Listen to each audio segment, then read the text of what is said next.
The Indiana Fever is currently the reigning champions of the WNBA Commissioner Cup, and unfortunately, star Caitlin Clark did not participate in that game, and they still won. Put the beats all over the links, man. That has been a topic of discussion.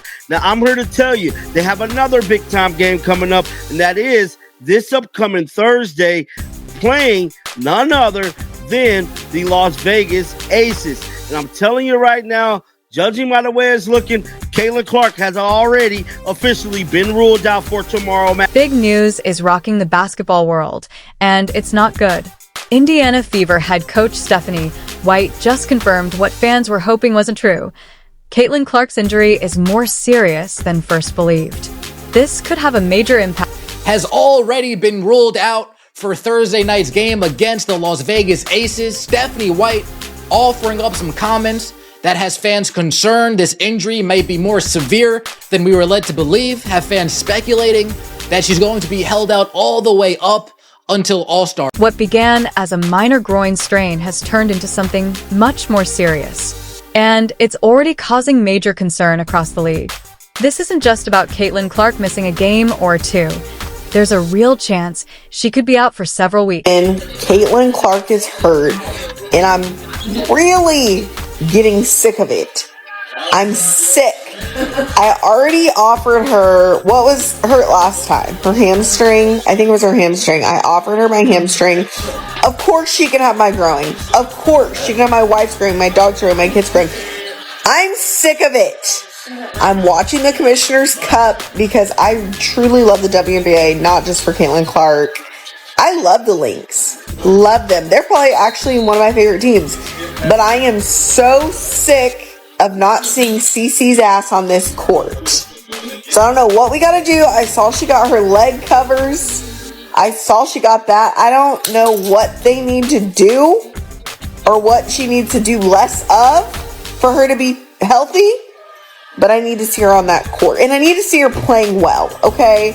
Let's walk through this difficult timeline. First, Caitlin Clark was sidelined for 3 weeks with a quad injury, missing 5 games, just when it looked like she was back to full strength. Then came another setback, a left groin strain that's turned out to be more serious than expected. She's now missed 4 straight games, and there's still no clear return. Clark ruled out for Thursday with a groin injury. How they were playing this entire time between day-to-day and game-time decision and questionable, I was skeptical. I had to go straight to the source, and sure enough, the Indiana Fever, more than 24 hours advance, let fans know, hey, Caitlin's not going to be there. Instead of having you drive 5 hours only to realize 2 hours away, she's out. After flying 10 hours, only to realize 5 hours in the air, she's out. After coming all the way from Australia, over 8,000 miles, to watch Caitlin Clark only to land and hear Caitlin Clark has officially been ruled out for Thursday's game with a groin injury. For a while, the team kept listing her as day-to-day, questionable, or a game-time decision, which made things really unclear. I wasn't sure what to believe, so I went straight to the source. And to their credit, the Indiana Fever finally gave fans... You see Caitlin down there. Is there anything new about her status or day-to-day? Is she going to be able to play tomorrow? No, she's going to be out tomorrow. Is there any updated timeline in your head of when she could return this weekend, sooner after that? I don't have anything in my head other than what I'm told. My goal has always been the same. Like, I don't want this to be something that lingers, that we come back too soon. We want to make sure that she is 100% ready to go and that we put her long-term health and wellness. Coach Stephanie White has made their approach very clear. My goal has always been the same. We don't want this to turn into something long-term by rushing her back too soon. We want to be sure she's 100% ready and that her health comes first. In other words, there's no set return date, and the team is being extremely cautious to avoid making things worse. End this Caitlin Clark debate, man, because it is Caitlin the great one, and you make sure you recognize her as such, man. Listen here, her viewership, ticket sales, merchandise sales, no matter what she played, it's going out the roof. TV ratings going out the roof. I mean, she is making people think twice about women athletes. You know what I'm saying? She is an advocate for women athletes. I mean, it's making people want to invest more, man. The Caitlin Clark effect is real. Did you not see it in Iowa? You know, record-breaking ticket sales, record-breaking jersey sales, breaking records on the floor. I mean, what else do you want from this woman, man? This woman has given y'all her everything. And this is where things take a serious turn for the WNBA. The numbers are hard to ignore. Since Caitlin Clark's injury, national TV ratings have dropped by an incredible 55%. That's more than half the audience gone. When it comes to Indiana Fever games on national TV, the fall is just as steep. With Clark on the court, those games were drawing an average of 1.81 million viewers. Without her, that number has dropped to just 847,000. About it being a game time decision these last couple games and being able to rule her out today, is there any extra kind of concern about just, that little change in? I don't know if there's extra concern as more of like, hey, let's just maintain perspective. She wants to play. And she's working to play, and she has been working to play. And I think after, a few days, it's like, okay, we've got a little bit of time, thinking 5 games before All-Star break, we've got a little bit of time. So let's just ease her mind, even though she's antsy, and let's do this the right way and make sure that we're ready to. If you're enjoying this video, don't forget to subscribe. Right now, the WNBA is facing a serious wake-up call. After years of working to grow a loyal fan base, Caitlin Clark came in and gave the league the kind of attention most executives could only hope for. But with her out due to injury, the impact is obvious. Interest is fading fast. Games that were once packed are now seeing rows of empty seats. Even the Commissioner's Cup Final, a big showcase event, went on without its biggest draw. It's like holding the Super Bowl without the starting quarterback. Show this lady some respect, because can you imagine being the face of the league, the mental health that comes with that? And she still got that demeanor about herself, like nothing really phases her. Like, come on, man, she human. She gonna make mistakes. She gonna have bad games. But don't you see, no matter what she going through, she get up and go hard in the paint.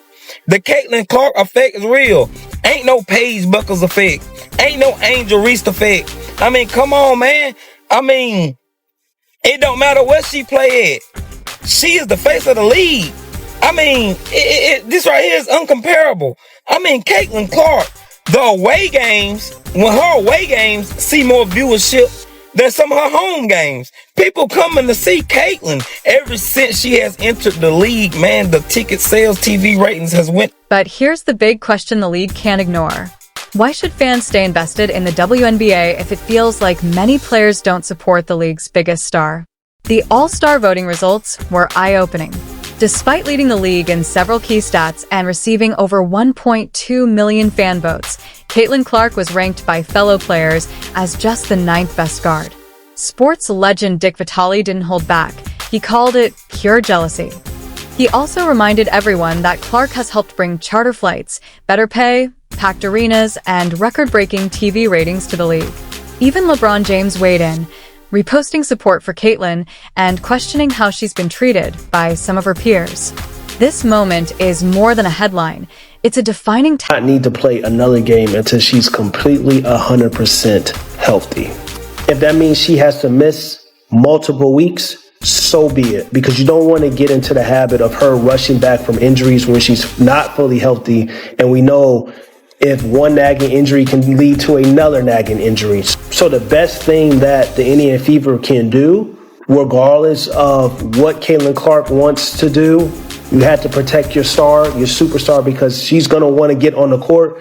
But until she's 100% healthy, she does not need to play another basketball game for the. Caitlin Clark's groin injury isn't just a one-time issue. It's the result of months of constant physical wear and tear that the WNBA has failed to properly address. Since returning from her quad injury on June 14th, her performance has noticeably declined. In her last 3 games, she's made just one of 23 three-point attempts, and her overall shooting has dropped to 27%. She's also averaging nearly 5 turnovers per game. These numbers aren't just part of a typical slump. They point to a player whose body is clearly struggling. Her recent game against Seattle was especially alarming. She scored a season-low 6 points, and for the first time in her career, A lot of y'all reckon she coming for. She coming for him. At the end of the day, y'all can't stop nothing, bro. Y'all trying to beat her up and bruise her up and take her out the game and injure her, bro. We know what the motive is, dog. Like, don't nobody like that. I don't vouch for that. I don't like that. You hear me? Y'all not leading. Look, y'all need to get that out y'all heart.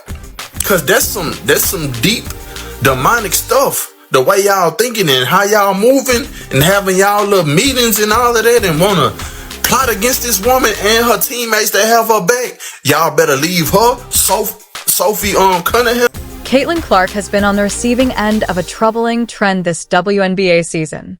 She's taken 17% of all flagrant fouls across the league, a shocking number for just one player. And this doesn't seem like a coincidence. Roughly 80% of those fouls have come from just one team. From Kennedy Carter's cheap shot to repeated rough play by the Chicago Sky, and even the eye poke and shove against Connecticut, Clark has faced contact that, in earlier eras, could have ended careers. What's more concerning is the lack of real consequences. Most of the players responsible have only received small fines or technical fouls. Take Marina Mabrey, for example. She body-checked Clark after she was poked in the eye. That hit was upgraded to a flagrant later, but there was no suspension. No serious punishment. Cause it is the Caitlin Clark effect, baby. It is like dominoes, and her game speak for itself. She is breaking records. She broke records at Iowa. What more do y'all want from Caitlin, the great one? I'm telling y'all, in a couple of years, scoring title, assist record breaking assists, all that, man. Did you not see the All-Star votes? She had millions of All-Star votes. I mean, she gotta have more lovers than haters at this point. The Caitlin Clark effect is real, and man, it's making people think twice about women athletes, man, and women's sports in general. No matter who the athlete is, making big investors wanting to invest into women athletes, and that could be good for women athletes. That means pay going up. Here's the truth: Caitlin Clark is the WNBA's biggest draw, and they're dangerously close to losing her. Her injury is more serious than anyone first believed, and how the league responds now will shape its future. The numbers don't lie. Without Clark, viewership drops sharply. With her, games become must-see TV. Right now, the league isn't just managing an injury, it's risking the momentum she helped create. Caitlin Clark isn't just part of the WNBA story, she's driving it. And if she's out too long, the league could find itself right back where it started, fighting to stay relevant.